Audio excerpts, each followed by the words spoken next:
नमस्कार। प्रभा साक्षी news network पर आप सभी का स्वागत है। हरियाणा के हिंसा प्रभावित इलाकों में अब शांति है, लेकिन राजनीति गर्म है।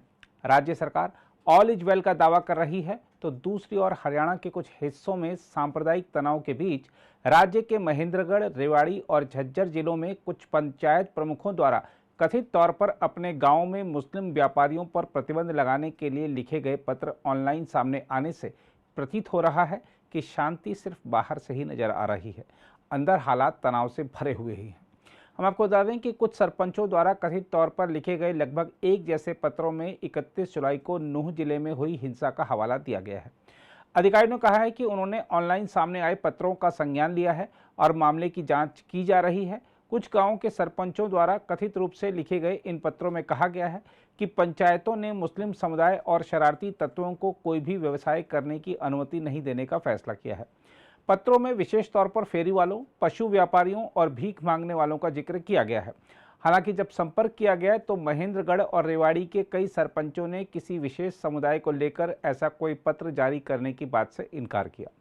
इस बीच महेंद्रगढ़ की उपायुक्त मोनिका गुप्ता ने कहा है कि सरकारी अधिकारियों के समक्ष ऐसा कोई पत्र प्रस्तुत नहीं किया गया है। मोनिका गुप्ता ने कहा, सोशल मीडिया शायद यह दावा कर रहा है कि इन्हें गांव के सरपंचों द्वारा संबंधित उपमंडल मजिस्ट्रेट को सौंपा गया है। उन्होंने कहा, जहां तक हमें पता है आज तक ऐसा कोई मामला एसडीएम के पास नहीं आया है, इसलिए किसी भी प्रशासनिक अधिकारी को किसी भी सरपंच द्वारा ऐसा कुछ भी नहीं सौंपा गया है। उन्होंने कहा, हालांकि मीडिया में जो चल रहा है हमने उसका स्वतः संज्ञान लिया है और मामले की जांच कर रहे हैं। मोनिका गुप्ता ने कहा कि उन्होंने इस संबंध में फील्ड अधिकारियों से रिपोर्ट मांगी है। दूसरी ओर महेंद्रगढ़ जिले के कनीना ब्लॉक के गोमला गांव के सरपंच वेद प्रकाश ने कहा, हमारी ओर से एसडीएम को ऐसा कोई पत्र नहीं सौंपा गया है जैसा दावा किया जा रहा है। वेद प्रकाश ने कहा कि उन्होंने जो लिखा है वह अलग मामला है और इसमें किसी खास समुदाय के नाम का जिक्र नहीं है। हालांकि उन्होंने इस बारे में विस्तार से जानकारी नहीं दी। महेंद्रगढ़ जिले के एक अन्य सरपंच ने कहा कि वे केवल अजनबियों की पहचान की पुष्टि के लिए कवायद कर रहे हैं। उन्होंने कहा कि यह एक सामान्य प्रक्रिया है जिसका किसी भी समुदाय से कोई लेना देना नहीं है।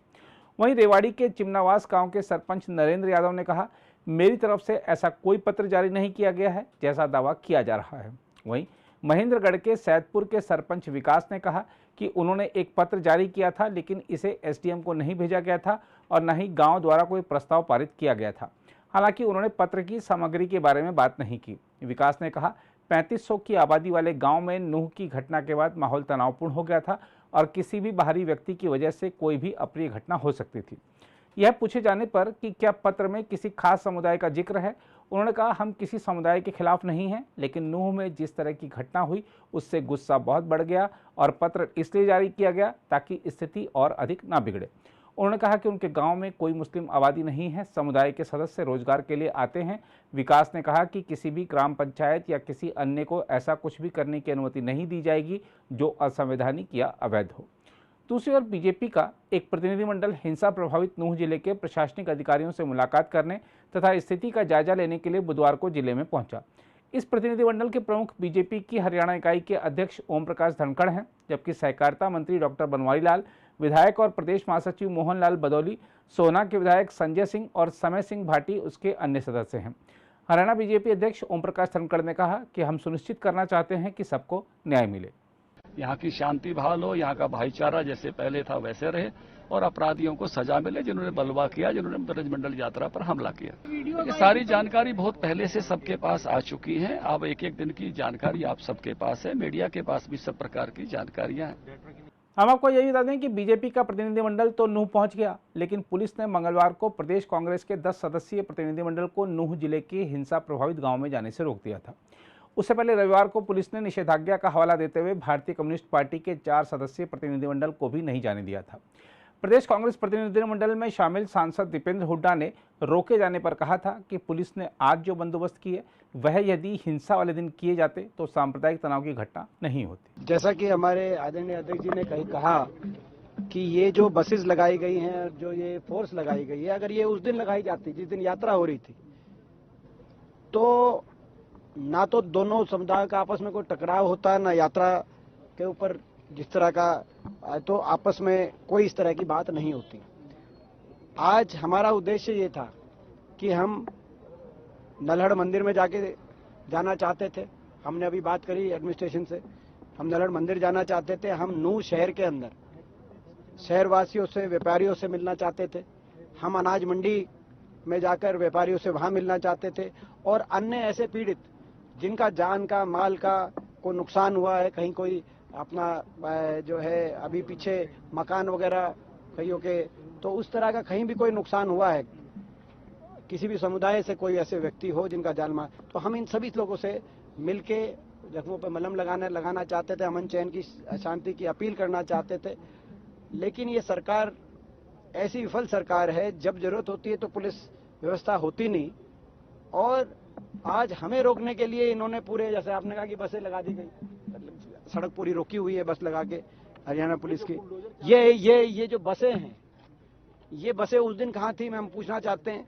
हरियाणा पुलिस की बसें उस दिन होमगार्डों के सहारे छोड़ दिया गया कानून व्यवस्था, 2 होमगार्डों की जान चलेगी, और उस बारे में मैं मांग करना चाहता हूं कि उन 2 होमगार्डों को भी पुलिस ड्यूटी रूल्स के अनुसार शहीद का दर्जा देकर उनके परिवारों को आर्थिक सहायता, मदद दी जाए, उनको शहीद का दर्जा देकर उनके परिवारों में नौकरी दी जाए। लेकिन ये सरकार आज हम पूछ आज जो हमने कहा कि जो सारा प्रकरण, सारा मामला है, पहले दिन से लेकर आज तक का जो ये सारा मामला है, उसकी जड़ उस बात में है कि जब सरकार ने अपनी जिम्मेदारी नहीं समझी, जब सरकार ने सारे सीआईडी इंटेलिजेंस के इनपुट होने के बावजूद, और उससे भी ज्यादा इंटेलिजेंस की इनपुट की भी जरूरत नहीं, सार्वजनिक जानकारी थी इस इलाके में, वीडियो वायरल हो रहे थे या दोनों पक्षों के इस प्रकार के वीडियो, सबको पता था तनाव बन रहा है। एक मैं देख रहा था कि विश्व हिंदू परिषद के एक व्यक्ति की स्टेटमेंट है कि पहले जब ये यात्राएं निकलती थी तो 2-3 हजार पुलिस फोर्स लगती थी, इस साल पुलिस फोर्स ही नहीं लगाई गई, नाम मात्र को पुलिस फोर्स थी। तो उसके लिए कौन दोषी है? गृह मंत्री जी से पूछे तो कहे कि मेरे पास आप में सवाल ना पूछिए, मैं गृह मंत्री तो हूं, गृह मंत्रालय तो है, लेकिन सवाल पूछे मुख्यमंत्री से। मुख्यमंत्री जी से सवाल पूछे तो कहते हैं कि भाई मैं सुरक्षा देने में सक्षम नहीं हूं, पर्याप्त नहीं है पुलिस बल की संख्या, पर्याप्त नहीं सुरक्षा देने के लिए। आज हमें जिनके पास पुलिस बल की संख्या पर्याप्त नहीं बता रहे, सुरक्षा की व्यवस्था पर्याप्त नहीं बता रहे, हमारे जाने की व्यवस्था भी वो नहीं कह रहे कि हमें नहीं जाने देगा। हम कहाँ जाना चाहते थे? हम कहाँ जाना चाहते थे? आप कहाँ जाना चाहते आप? अरे ऐसा है, मेरी बात सुनिए। आप जो है कहते हैं, जो है आपका अधिकार है सवाल पूछना, हमारा अधिकार है जवाब देना। आप सवाल अपने विवेक के अनुसार पूछने का अधिकार रखते हैं, और उसका नहीं, आप हाई कोर्ट का भी अधिकार है, और हमारा अधिकार भी हम जवाब देने का विवेक अनुसार अपना जवाब देंगे। जो जैसे हमने कहा कि पूर्णतः आज हमारा क्या मकसद था, हमारा उद्देश्य था, हम नलड़ मंदिर जाना चाहते थे। आज हम नूह शहर के अंदर नूर शहर वासियों को उनसे पूछना चाहते थे, अनाज मंडी में उन व्यापारियों से मिलना चाहते थे, और अन्य ऐसे पीड़ित जिनका जान माल का नुकसान हुआ है किसी भी कार्रवाई में, दंगे में या किसी कार्रवाई में कहीं नुकसान हुआ है जान माल का, उन सभी हर समुदाय के हर पीड़ित से इस पूरे प्रकरण में सरकार की विफलता की वजह से आज जो सारे पीड़ित हैं, हर धर्म, हर समुदाय, हर जाति के, हर वर्ग की पीड़ा जानना चाहते थे, उनके जख्मों पर मलहम लगाने के लिए आज ऐसी सोच के साथ केवल 9 व्यक्ति, और हम संवैधानिक पदों पे हैं, ये केवल राजनीतिक डेलीगेशन ही ना मानिए। दान सिंह जी, भूषण बत्रा जी, कैप्टन साहब के सपुत्र, ये सब विधानसभा में, मैं संसद से आया हूं, एक सांसद के रूप में मैं जिम्मेदारी अपनी समझता हूं। अगर धारा 144 है तो हम 9 में से भी 4 आदमी जाने की हम के लिए तैयार हैं, लेकिन ये सरकार यहां पर इतना बल लगाकर क्या छुपाना चाहती है?